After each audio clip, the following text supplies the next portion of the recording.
का मतलब है कि जब हम इसका ग्राफ फ्लो करेंगे तो इसका ग्राफ हमेशा स्ट्रेट लाइन, चाहे वो कोई भी रीजन थर्ड है और ये pair of linear equation in two variable. तो ये इंट्रो था, ठीक है। ये जो linear, welcome to our channel math and science with Amit sir. और इस चैनल में हम अपना फर्स्ट वीडियो लेके आए हैं जिसमें अभी हम लोग क्लास 10 का लीनियर इक्वेशन इनटू वेरिएबल देखेंगे, ठीक है।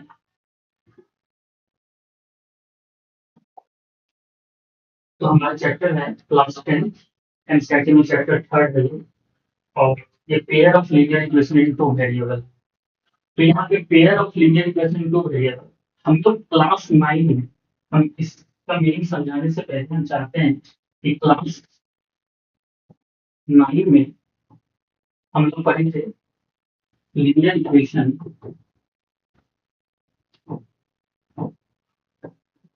Linear equation in two variable. ये क्लास 9 का हमारा टॉपिक था, linear equation in two variable. अब लीनियर का मतलब सभी को पता है, लीनियर का मतलब होता है स्ट्रेट लाइन। और इक्वेशन, इक्वेशन क्या होता है इसको मैं समझाऊंगा, ठीक है। लीनियर का क्या मतलब होता है, लीनियर मींस होता है स्ट्रेट लाइन। लीनियर का मतलब होता है स्ट्रेट लाइन, ठीक है। लीनियर मतलब होता है स्ट्रेट लाइन। और इक्वेशन, इक्वेशन किसको करते हैं, वही इक्वेशन। इक्वेशन, इक्वेशन का मतलब होता है, इक्वेशन का मतलब होता है कि अगर कोई भी अलजेब्रिक एक्सप्रेशन में हम किसी भी अलजेब्रिक एक्सप्रेशन जैसे x प्लस y, अगर इसमें इक्वल का साइन लेके आ जाएंगे और राइट साइड हम कुछ भी दे दिए जैसे लाइक 0, तो ये हमारा इक्वेशन बन गया। मतलब एनी एक्सप्रेशन जिसमें इक्वल का साइन हो तो वो क्या कहलाता है, इक्वेशंस कहलाता है। ऐसे इक्वेशंस की बात करें, जैसे आप यहाँ पे देखो इसको और बेसिक से जाते हैं। जैसे मान लीजिए कि आपका ये 2 + 3 = 5, ये चीज है। 2 + 3 = 5। दूसरा जैसे 2x + 3, ये भी आप देखते हो। और जैसे 2x + 3 = 0, ये यहाँ पे तीन चीज है। आप यहाँ पे तीन चीजें हैं। अब तीनों में डिफरेंस क्या है इसको समझना है।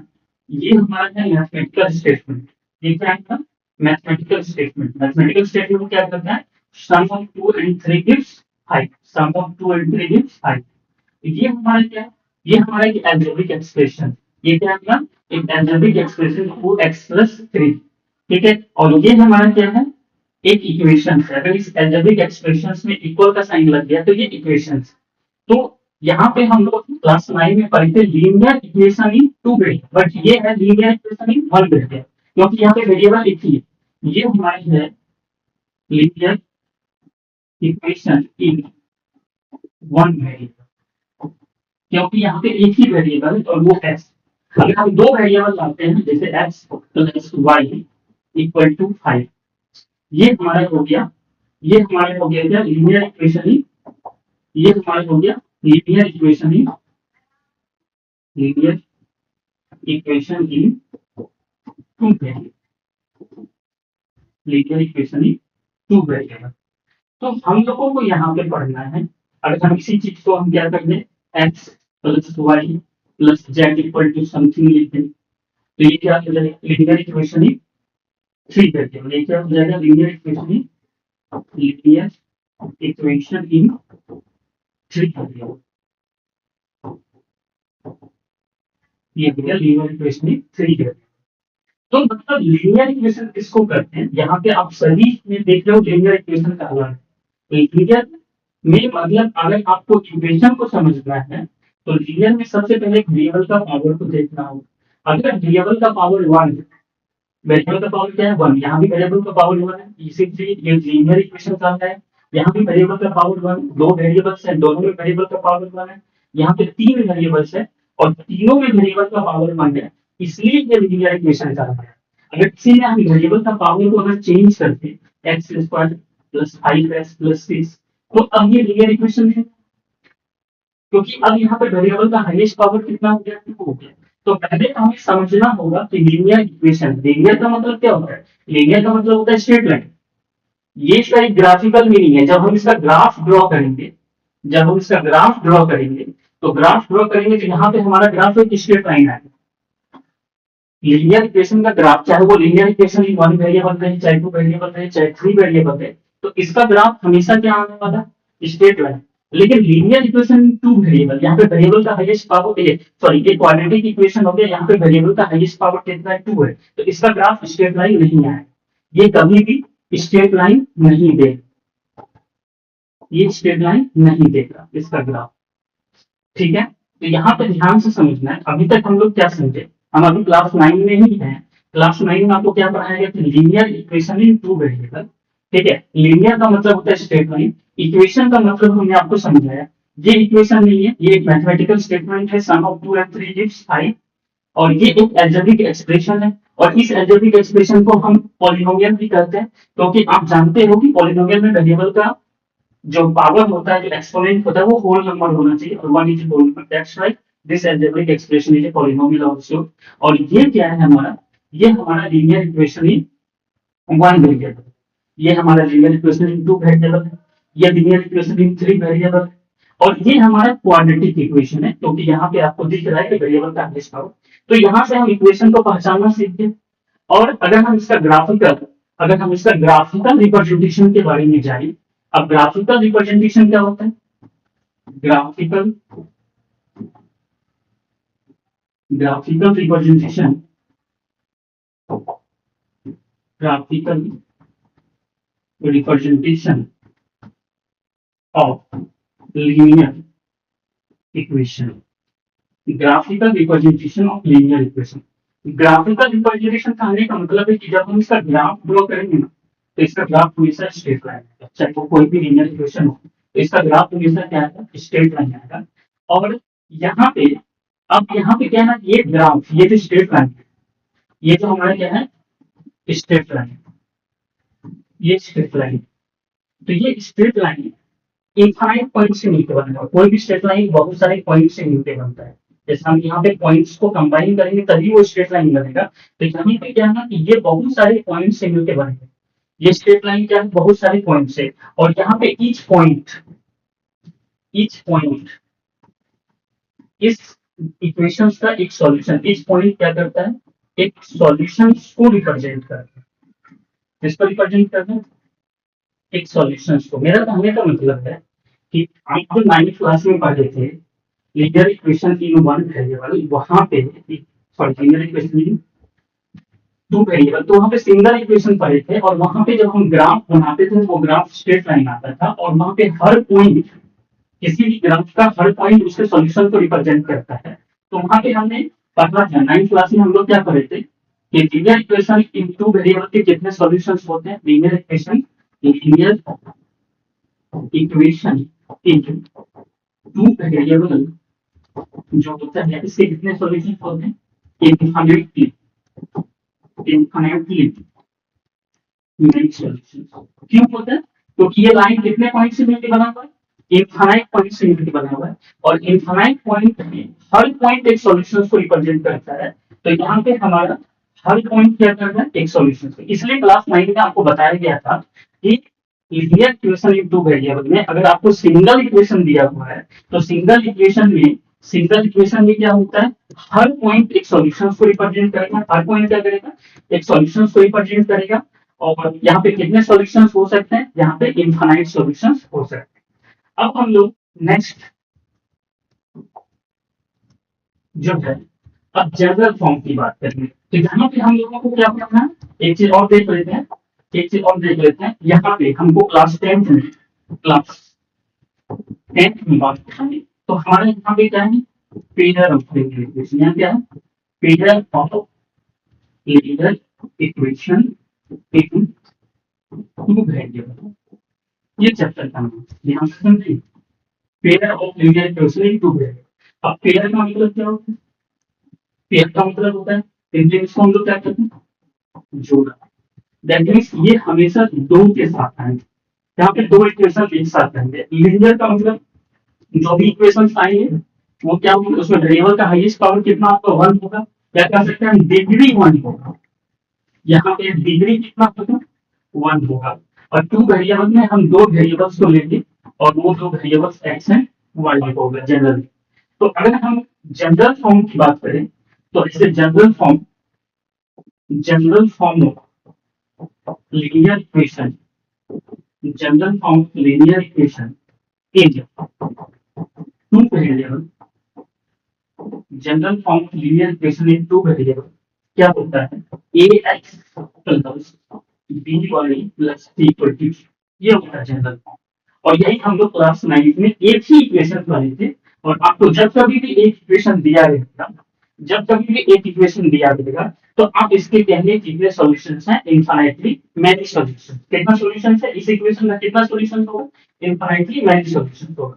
लेकिन यहाँ पे हम लोगों को क्या करना है, यहाँ पे हम लोगों को पढ़ना है पेयर ऑफ लीनियर इक्वेशन। तो पेयर ऑफ लीनियर इक्वेशन में हम हमेशा एक लाइन दो इक्वेशन की बात करेंगे, तो वो दो equation a1x plus b1y plus c1 equal to 0, और दूसरा इक्वेशन होगा a2x plus b2y plus c2 equal to 0, ये दूसरा इक्वेशन होगा। तो यहाँ पे हम अभी इसी पेयर ऑफ इक्वेशन के बारे में बात करने वाले हैं। यहाँ पे हम सिंगल इक्वेशन के बारे में बात नहीं करेंगे।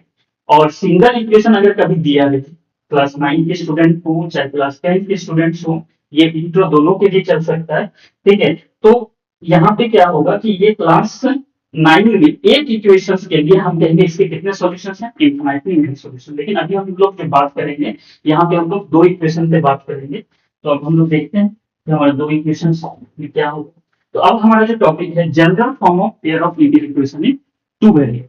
तो अब इसका जनरल फॉर्म क्या होगा, अब बताइए। इसका जनरल फॉर्म होगा a1x plus b1y plus c1 equal to 0, और दूसरा इक्वेशन होगा a2x b2y plus c2 equal to 0। ध्यान से समझेंगे, ये हमारा यहाँ पे हमेशा इक्वेशंस किस में रहेंगे, पेयर ऑफ इक्वेशंस रहेंगे। इसी को हम लोग पेयर ऑफ लीनियर इक्वेशन भी कहते हैं, और इसी को हम लोग सिस्टम ऑफ लीनियर इक्वेशन भी कहते हैं। इसी को पेयर ऑफ इक्वेशंस भी कहते हैं, और इसी को क्या कहते हैं, सिस्टम ऑफ। बहुत जगह बुक में आपको लिखा रहेगा सिस्टम ऑफ लीनियर इक्वेशन। तो अब क्या है, सिस्टम ऑफ लीनियर इक्वेशंस में क्या होता है, जब हम इसके सॉल्यूशंस की बात करते हैं, तो अब यहाँ पे तो दो लाइन होगी। अब दो लाइन का सॉल्यूशंस वही सॉल्यूशंस कहलाता है जो दोनों लाइन का कॉमन पॉइंट। फॉर एग्जांपल, अब ये भी एक स्ट्रेट लाइन को रिप्रेजेंट करेगा। मान लीजिए फर्स्ट लाइन को रिप्रेजेंट किया L1, और ये मान लीजिए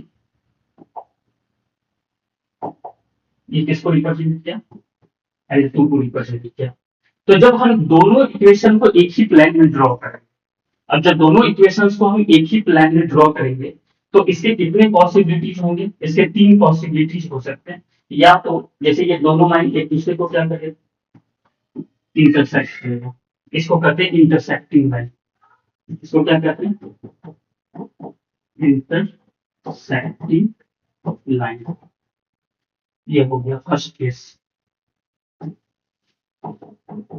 हो सकता है कि दोनों लाइन एक दूसरे की क्या पैरेलल्स, इसको हम लोग कहते हैं पैरेलल लाइंस। या हो सकता है कि दोनों लाइन एक दूसरे से कोइंसाइड करते हैं। दोनों लाइन क्या करते हैं, एक दूसरे से कोइंसाइड करते हैं।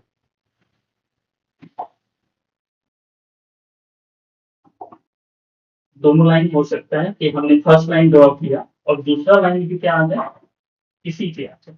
तो इसको कहते हैं कॉन्सिडेंट लाइन। इसको क्या कहते हैं, कॉन्सिडेंट लाइन। तो कॉन्सिडेंट लाइन, अब देखिए ये तीन तरह के पॉसिबिलिटी दिखाई किसी भी, अगर हम पेयर ऑफ इक्वेशंस जब उसका ग्राफ ड्रॉ करेंगे, तो या तो वो दोनों लाइन एक दूसरे को इंटरसेक्ट करेगा, या तो दोनों लाइन पैरेलल होगा, या तो दोनों लाइन क्या करेगा, कोइंसाइड करेगा। तो ये तीन पॉसिबिलिटीज हैं, अभी हम लोग इसी तीनों पे बात करेंगे। ठीक है, तो इसको देख लेते हैं। अब यहाँ पे अब हमारा नेक्स्ट स्लाइड है solutions of pair of linear equations. अब solutions of pair of linear equations कैसे पता करेंगे, वही बात है। अब solutions of pair of linear equations में हमको पहले तीनों पॉसिबिलिटीज पे जाना होगा। फर्स्ट पॉसिबिलिटीज क्या है कि जब भी हम इसके ग्राफ को ड्रॉ करेंगे तो ये ग्राफ एक दूसरे को इंटरसेक्ट करेगा, इसे हम लोग करते हैं इंटरसेक्टिंग लाइन। और इंटरसेक्टिंग लाइन के एक कॉमन पॉइंट आप देखें, ये यही इसका कॉमन पॉइंट। अगर हम ध्यान से देखेंगे तो इसका कॉमन पॉइंट ये है। तो ये कॉमन पॉइंट है, तो ये कॉमन पॉइंट को हम लोग इसका क्या करते हैं, सॉल्यूशंस करते हैं। जैसे इसके कितने सॉल्यूशंस होंगे, यूनिट सॉल्यूशन। इसके कितने सॉल्यूशंस होंगे, यूनिट सॉल्यूशन। या इसको सिंगल कर सकते हैं, चलिए इसको यूनिट सॉल्यूशन, सिंगल सॉल्यूशन को। अगर दोनों लाइन एक दूसरे के पैरेलल्स हों, अगर दोनों लाइन एक दूसरे को पैरेलल्स हो तो इसको हम लोग करते हैं पैरेलल लाइंस, पैरेलल लाइंस। ठीक, तो इसके पैरेलल लाइंस से तो कोई भी कॉमन पॉइंट नहीं है, कोई भी कॉमन पॉइंट नहीं, इसका मतलब नो सॉल्यूशन, यहाँ पे सॉल्यूशंस नहीं होगा। इसको हम लोग नो सॉल्यूशन, नो सॉल्यूशंस। और थर्ड ये हमारा हो जाएगा जब लाइन हमारा क्या करेगा, कॉन्साइड करेगा। जब लाइन हमारा क्या करेगा, कॉन्साइड, जैसे ये एक लाइन और दूसरा लाइन भी इसी से जाएगा, दोनों लाइन क्या हो जाएंगे, कॉन्साइड कर देंगे, L1 और L2 दोनों कॉन्साइड करेगा। तो हम इसको करते हैं कॉन्सिडेंट लाइन। कॉन्सिडेंट लाइन के कितने सॉल्यूशंस होते हैं, इनफाइनाइटली मैनी सॉल्यूशंस। इसके कितने सॉल्यूशंस होते हैं, इनफाइनाइटली मैनी। तो ये तीन चीज बहुत इंपॉर्टेंट रहेगा यहाँ पे इस क्लास के, इस चैप्टर के लिए। पहला, जब लाइन इंटरसेक्ट करेगा उसको यूनिक सॉल्यूशंस कहेंगे। जब लाइन पैरेलल्स होगा नो सॉल्यूशंस होगा। अब जब लाइन कोइंसाइड करेगा तो इनफाइनाइट, क्योंकि यहाँ पे हर पॉइंट कॉमन है। यहाँ पे हर पॉइंट कॉमन, जब हम पेयर ऑफ इक्वेशन की बात करते हैं या जब सिस्टम ऑफ इक्वेशन की बात करते हैं तो हमको ऐसे पॉइंट्स को देखना होता है जो दोनों लाइन को सेटिस्फाई करे। अगर हम यहाँ का कोई पॉइंट ले लेंगे तो ये इस लाइन को हो सकता है L1 को सेटिस्फाई करता है, L1 L2 को सेटिस्फाई नहीं करता है। क्लियर है, ये पॉइंट सिर्फ L1 को सेटिस्फाई करता है, L2 को सेटिस्फाई नहीं कर रहा है। तो ये इस L1 का सॉल्यूशन है बट L2 का सॉल्यूशन नहीं है। तो यहाँ पे हम बात कर रहे हैं solutions of pair of linear equations की बात कर रहे हैं। ठीक है, तो पेयर ऑफ लीनियर इक्वेशंस की जो बात हम लोग कर रहे हैं तो इसी को हम लोग कहते हैं system of equation, system of equation. तो ठीक है, सिस्टम ऑफ इक्वेशंस में हमें क्या देखना होगा, तो जितने भी लाइन्स होते हैं सभी का कॉमन पॉइंट देखना होता है। तो यहाँ पे ये दोनों का कॉमन पॉइंट यहाँ पे एक है, इसलिए इसको इंटरसेक्टिंग लाइन कहते हैं। यहाँ पे यूनिक सॉल्यूशन, पैरेलल पे नो सॉल्यूशन, और कॉन्साइड में कितने सॉल्यूशंस हो, इनफाइनाइट। तो यहाँ पे क्या होता है कि ऐसे सिस्टम ऑफ इक्वेशन को दो पार्ट में बांटा गया है। अगर सॉल्यूशन होगा तो उसको कहते हैं कंसिस्टेंट सिस्टम ऑफ इक्वेशन। जैसे इसका सॉल्यूशन है, इसका सॉल्यूशन है, ठीक है, इसका सॉल्यूशन है, तो इसको कहेंगे कंसिस्टेंट सिस्टम ऑफ इक्वेशन। इसको क्या कहेंगे हम लोग, इसको कहेंगे कंसिस्टेंट सिस्टम ऑफ इक्वेशन। इसको कहेंगे कंसिस्टेंट सिस्टम ऑफ इक्वेशन। अब इसका सॉल्यूशन नहीं है तो इसको हम लोग क्या कहेंगे, इसको हम लोग कहेंगे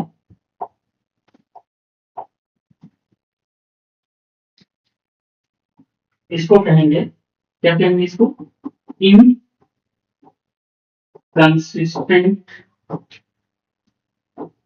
सिस्टम ऑफ इक्वेशन। इसको क्या कहेंगे, इनकंसिस्टेंट सिस्टम ऑफ इक्वेशन।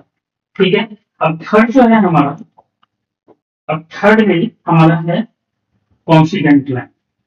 अभी कॉन्सिडेंट लाइन को हम लोग क्या कहेंगे, इसको कहेंगे कंसिस्टेंट। तो इसके तो सॉल्यूशन है, चाहे एक सॉल्यूशन हो चाहे मेनी सॉल्यूशन हो, तो ये किसमें आएगा, कंसिस्टेंट सिस्टम ऑफ इक्वेशन में। तो ये हो गया कंसिस्टेंट सिस्टम ऑफ इक्वेशन। देखो फिर से देख लेंगे सभी। तो ये तीन पॉसिबिलिटीज हैं जब भी हम ग्राफ पे जो सॉल्यूशन फाइंड करें। ठीक है, तो आपको या तो ग्राफ में इंटरसेक्ट दिखेगा, इंटरसेक्ट दिखेगा तो समझ जाएंगे यूनिक सॉल्यूशन है, सिंगल सॉल्यूशन आएगा। पैरेलल हो जाएगा तो सॉल्यूशन फाइंड नहीं हो पाएंगे क्योंकि कोई भी कॉमन पॉइंट नहीं, ये चीज। अब हमारा नेक्स्ट है मेथड्स, मेथड्स ऑफ फाइंडिंग। इस चैप्टर में हम लोग जो methods of finding solution of pair of linear equation देखेंगे तो दो मेथड देखेंगे। एक तो हमारा है ग्राफिकल मेथड, जो ग्राफिकल मेथड में ऑलरेडी जो फर्स्ट हमने आपसे डिस्कस किया, ग्राफिकल मेथड जो हम डिस्कस किए, ग्राफिकल मेथड। तो ग्राफिकल मेथड में हम लोग क्या करेंगे, ग्राफिकल मेथड में, ठीक है, ग्राफिकल मेथड में हम लोग ग्राफ के थ्रू सॉल्यूशन फाइंड करेंगे और ग्राफ वही तीन पॉसिबिलिटी होगी जो पिछले स्लाइड्स में आपको दिखाया गया, वही तीन पॉसिबिलिटी होंगी, या तो लाइन इंटरसेक्ट करेंगे जहाँ पे यूनिक सॉल्यूशन होगा, या तो लाइन पैरेलल्स होंगे जिसके नो सॉल्यूशन होंगे, या तो लाइन कोइंसाइड करेगा, लाइन कोइंसाइड करेगा।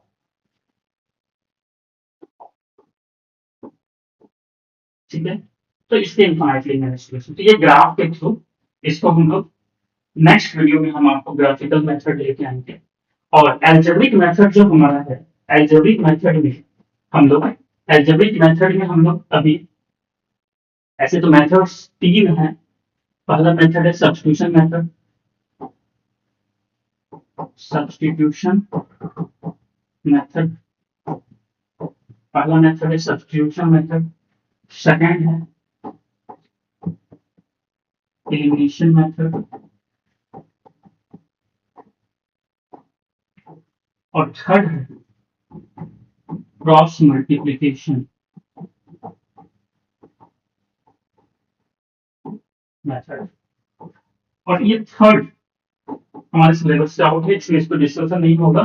ठीक है, अभी हम लोग सब्स्टिट्यूशन मेथड और एलिमिनेशन मेथड ही पढ़ेंगे इस क्लास में। और ये कौन सा मेथड है, एल्जेब्रिक मेथड का पार्ट है। यहाँ पे हम सब्स्टिट्यूट करना सिखाएंगे आपको, कैसे दो इक्वेशन को सब्स्टिट्यूट करके उसका वैल्यू निकाला जाता है एक्स एंड वाई का। और एलिमिनेशन मेथड में कैसे एक वेरिएबल को एलिमिनेट करके सिखाया जाएगा आपको। तो यहाँ पे अब नेक्स्ट आइए, हमारे नेक्स्ट स्लाइड है condition for the solvability. Condition for the solvability में आपको क्या है, एक तो ग्राफ का तरीका से क्या होता है कि हम सॉल्यूशंस पता कर सकते हैं, ग्राफ ड्रॉ करेंगे तब। आप ग्राफ ड्रॉ करोगे तो ग्राफ आपको बताया गया है, ग्राफ में तीन पॉसिबिलिटी, एक बार मैं फिर से रिपीट कर रहा हूँ। या तो ग्राफ इंटरसेक्ट करेगा, ग्राफ इंटरसेक्ट करेगा तो इसको हमने क्या बोला, यूनिक सॉल्यूशंस होंगे। कितने सॉल्यूशंस होंगे, यूनिक। इसको इंटरसेक्टिंग लाइन कहते हैं और इसको कंसिस्टेंट पेयर ऑफ इक्वेशन कहते हैं। उसके बाद आपको बताएगा कि ग्राफ या तो पैरेलल्स हों। पैरेलल लाइंस में क्या होता है, पैरेलल लाइंस में आपको होगा कि no solution, no solution, no solution, इसको हम कहते हैं इनकंसिस्टेंट सिस्टम। अब तीसरा होगा ग्राफ कोइंसाइड करके। लेकिन बात ये है कि बार बार तो हम ग्राफ ड्रॉ करके देखेंगे, ठीक है, तो इसको कहते हैं मैनी सॉल्यूशंस। यहाँ पे कितने सॉल्यूशंस होंगे, इनफाइनाइटली मैनी सॉल्यूशंस, ये इनफाइनाइटली मैनी सॉल्यूशन। लेकिन अगर हमको इक्वेशन स्टैंडर्ड फॉर्म में दिया जाएगा, जस्ट लाइक मान लीजिए a1x plus b1y plus c1 equal to 0, फिर a2x b2y प्लस c2, तो क्या आपको इक्वेशन इसी फॉर्म में रहेगी, आपको इक्वेशन इसी फॉर्म में रहेगी। तो अब बार बार हम ग्राफ तो ड्रॉ नहीं करेंगे क्योंकि ग्राफ ड्रॉ करने में काफी टाइम लगेगा, तो इसलिए हम लोग क्या करेंगे, इसका जो कंडीशंस फॉर द सॉल्यूशन, हम कोफिशिएंट को चेक करके हम बता पाएंगे कि यूनिक सॉल्यूशन या नो सॉल्यूशन है या। तो यूनिक सॉल्यूशंस का कंडीशंस क्या है, यूनिक सॉल्यूशंस का आपका कंडीशंस क्या है देखेंगे। यूनिक सॉल्यूशंस का कंडीशन है कि अगर हम रेशियो निकालेंगे a1/a2 is not equal to क्या आएगा, b1/, इसका क्या कंडीशन आएगा, यूनिक सॉल्यूशंस का क्या आएगा कंडीशन, a1/a2 और b1/b2 अगर इक्वल नहीं आया तो हम समझ जाएंगे कि इसका ग्राफ कौन सा आने वाला है, इंटरसेक्टिंग, और सॉल्यूशंस क्या होगा, यूनिक सॉल्यूशंस होगा।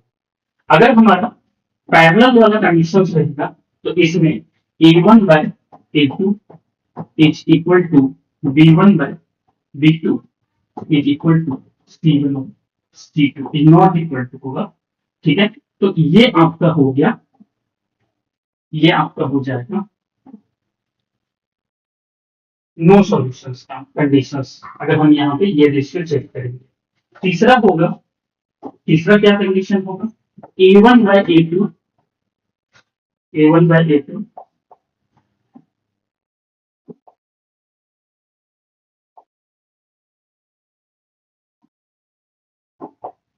A1 by A2 is equal to B1 by B2 is equal to C1 by C2।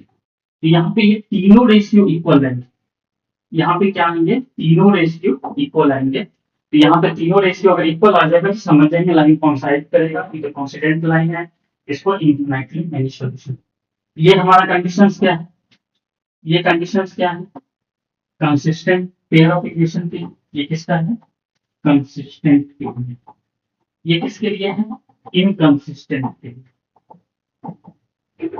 और ये किसके लिए है, कंसिस्टेंट के लिए। तो ये इंट्रो था, ठीक है। ये जो लीनियर इक्वेशन टू वेरिएबल का ये हमारा इंट्रो था, जिसमें हमने क्या क्या देखा, इकोनॉमिक से लास्ट रिपीट कर दूं, ठीक है। पहले फर्स्ट स्लाइड में हम लोग आपको बताया गया, हमने क्लास 9 से स्टार्ट, चैप्टर का नाम है pair of linear equation in two variable. यहाँ पे क्लास 9 में हमने लीनियर इक्वेशन इनटू वेरिएबल पढ़ा था। तो लीनियर का मतलब स्ट्रेट लाइन होता है, ये सारी बातें हमने डिस्कस किया, आपको इक्वेशन का मतलब समझाया गया, ये मैथमेटिकल स्टेटमेंट है, ये अलजेब्रिक एक्सप्रेशंस है, ये इक्वेशंस है, ये सारी बातें डिस्कस हुई। उसके बाद नेक्स्ट स्लाइड में हम लोग ग्राफिकल कॉन्सेप्ट के बारे में बताएं कि अगर हम कभी भी लीनियर इक्वेशन टू वेरिएबल का ग्राफ ड्रॉ करते हैं तो वहां पे ईच पॉइंट उसके सॉल्यूशंस को रिप्रेजेंट करता है, यहाँ पे ये बातें हुई थी। उसके बाद थर्ड में, फोर्थ स्लाइड में आपसे जो बातें हुई थी, यहाँ पे हमने class 10 pair of linear equation, तो पेयर ऑफ लीनियर इक्वेशन का जो जनरल फॉर्म हो ये होगा, ठीक है। ऐसे हम क्लास 10th में एक चीज मैं और बता दूं, क्लास 10th में आपको यहाँ पे क्या होता है कि क्लास 10th में आप स्लोप फॉर्म पढ़ोगे इक्वेशंस का, क्लास 11th में, जो कि आपको ये देखने को मिलेगा वाई साइड mx प्लस सी। तो इस फॉर्म में भी बहुत सारे फॉर्म्स होते हैं इक्वेशंस के। तो जैसे यहाँ पे m स्लोप को रिप्रेजेंट कर रहा है, ठीक है, c इंटरसेप्ट को रिप्रेजेंट कर रहा है। तो ये सब बातें हम लोग 11th के स्ट्रेट लाइन इक्वेशंस में करेंगे। लेकिन अभी हम लोगों को जो पढ़ना है स्टैंडर्ड फॉर्म, या जिसको हम जनरल फॉर्म करते हैं, यहाँ पे इक्वेशन किसी फॉर्मेट में रहेगा, तो इसी पे डिस्कशन हुआ है। और नेक्स्ट स्लाइड में हमारा यहाँ पे हम आपको जनरल फॉर्म और तीनों के ग्राफिकल रिप्रेजेंटेशन के बारे में बताया कि तीन ही पॉसिबिलिटीज हो सकते हैं। अगर किसी भी प्लान में अगर आप दो ग्राफ को ड्रॉ करोगे तो आपको यही तीन पॉसिबिलिटीज देखने को मिलेंगी, या तो इंटरसेक्ट, या तो पैरेलल, या तो कोइंसाइड करेगा। नेक्स्ट जो आपको इसके बाद फिर आपको ये सॉल्यूशंस के बारे में बताया गया कि कब कितना सॉल्यूशंस हो, ठीक है। अगर हम सिस्टम ऑफ इक्वेशन की बात करते हैं, that means pair of equations की बात करते हैं, तो हमको ऐसे पॉइंट्स देखने होंगे जो दोनों का सॉल्यूशंस हो। यहाँ पे एक पॉइंट है दोनों का सॉल्यूशन, यहाँ पे एक भी पॉइंट नहीं है, यहाँ पे इनफाइनाइट पॉइंट्स, ठीक है। इस तरह से फिर हमने लास्ट में हमने देखा, जो कि काफी इंपॉर्टेंट रहेगा, conditions for the solvability. Conditions for the solvability में हम लोग क्या देखेंगे कि यूनिक सॉल्यूशन, आप ग्राफ ड्रॉ बार बार नहीं करो, इस कंडीशन को चेक करके हम पता कर सकते हैं कि ग्राफ हमारा लाइन कैसे जा रहा है, क्या सॉल्यूशन हो सकता है। अगर A1 बाय A2 और B1 बाय B2 अगर नॉट इक्वल आया तो सिंपल है कि जब भी ग्राफ बनेगा, या जब भी हम सॉल्यूशंस की बात करेंगे जैसे यूनिक सॉल्यूशंस होंगे। अगर A1 by A2 equal to B1, B2 is not equal to C1 by C2 होगा, तो इसको हम लोग inconsistent system of equation, that means यहाँ पे नो सॉल्यूशंस होगा, और यहाँ पे ये इनफिनिटली मैनी सॉल्यूशंस होगा। अब तक हमारा जो नेक्स्ट वीडियो आएगा, तो नेक्स्ट वीडियो में हम लोग ग्राफिकल रिप्रेजेंटेशन को पहले समझेंगे, ग्राफ कैसे बनाना है, ग्राफ में कितने पॉइंट्स को लेना है, क्यों लेना है, ये सारे ग्राफ के थ्रू जितने भी क्वेश्चन होंगे, क्यों या इंपॉर्टेंट क्वेश्चन एनसीईआरटी का जो भी होगा, तो इसको डिस्कस करेंगे। हम लोग नेक्स्ट क्लास से हम प्रॉब्लम सॉल्विंग पे जाएंगे, पहले ग्राफिकल मेथड को समझेंगे, फिर सब्स्टिट्यूशन, एलिमिनेशन, फिर लास्ट में हम लोग देखेंगे वर्ड प्रॉब्लम। तो आज के लिए इतना ही रहने देते, थैंक यू।